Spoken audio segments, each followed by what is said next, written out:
Bussa was an Igbo man, captured into slavery and taken to Barbados.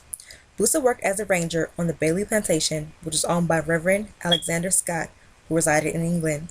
Bussa became inspired to create his own revolution while listening to Joseph E. Washington, a free black man who read about the Haitian Revolution. Bussa took action after the House of Assembly refused to pass the Imperial Registry Bill in November 1815, which he and other slaves mistakenly believed was a failed attempt to abolish slavery.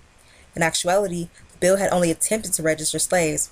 From then on, Bussa started to plan his uprising.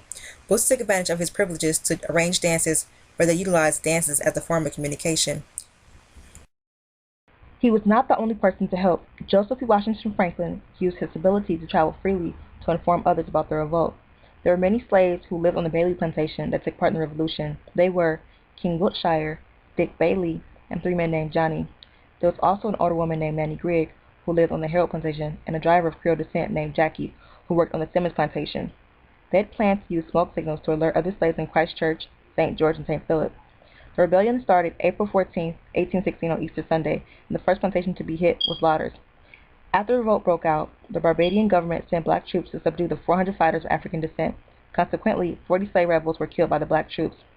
As planned, the revolt reached other towns, and the slaves set fire to homes and plantations in St. John, St. George, and St. Lucie. Bussa died during the rebellion, but the male and female slaves continued to fight until they were completely subdued. The rebellion ended on April 16, 1816. The Bussa Rebellion was the first and the largest revolt in Barbados, and Bussa is now revered as a national hero, and there is a statue in Barbados to honor his legacy. Sebastian Lemba was one of the first slaves to start a slave revolt in the Americas. After being taken from Africa, he worked as a slave for companies in France and Spain.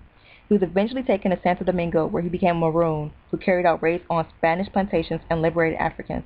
Unfortunately, Lemba was captured on September 25, 1547.